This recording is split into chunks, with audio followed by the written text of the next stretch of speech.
What on earth is causing all the trouble today? What is causing the earthquakes to take place? And why are the earthquakes so severe now? What is causing the disease epidemics that we're being warned about is going to take place, a huge disease epidemic? You know, the Savior spoke of this. The Savior himself spoke of this in Matthew, the 24th chapter.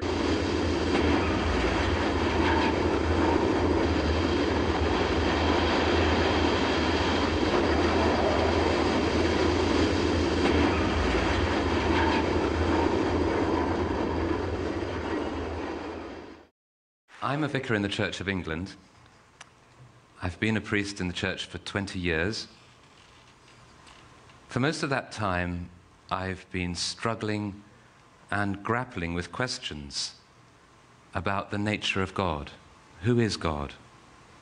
He says it's going to be upon these preachers as well as the people, upon every walk of life, he said. This is Isaiah, the first, you need to read the whole chapter of Isaiah 24, because we're seeing the earth shaken right now, is just exactly according to this prophecy. He gave this for the last day. He says the earth mourns and fades away. The earth also is defiled by the inhabitants of it because they've transgressed the law. They defile the earth. Mankind defile the earth by transgressing his laws. By feeding dead animals to cows, we've brought forth mad cow disease. And in the worship of my church, the most frequently used adjective about God is Almighty. But I have a problem with that. I've become more and more uncomfortable with this perception of God over the years. Do we really believe that God is the kind of male boss that we've been presenting in our worship and in our liturgies over all these years? Matthew 24 and verse 21, he says, then will be great tribulation.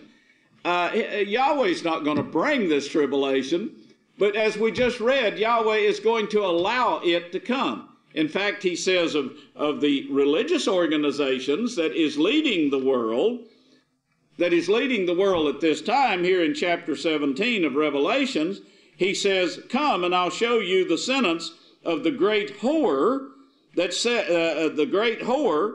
that reigns over the kings of the earth. And the inhabitants of the earth have been made drunk, confusion set in, with the wine of her fornication. Fornication, people don't think that this causes anything, fornication, but it's actually causing a host of disease epidemics right now to take place. This is the morality we have today. Now, you don't want to face it, that's fine, but it's here. We've caused it. We're brought it about by the watching of the Hollywood movie stars who are dying themselves with sexually transmitted diseases and taking it out to the world. And the preachers are quiet on it. They say nothing about it.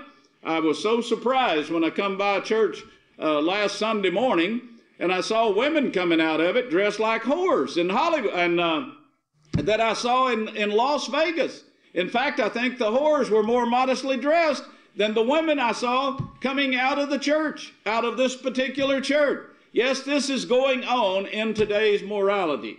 Now, do you have guts enough to stand up and say something about it?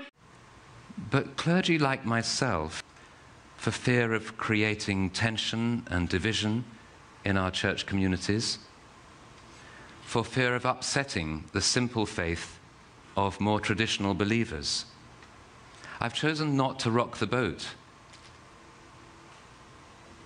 Or do you hate me for exposing and saying that we need to turn from this kind of morality and turn to Yahweh and start keeping his laws and stop this disease epidemic? Yes, Yahweh shows you how to stop the disease epidemic.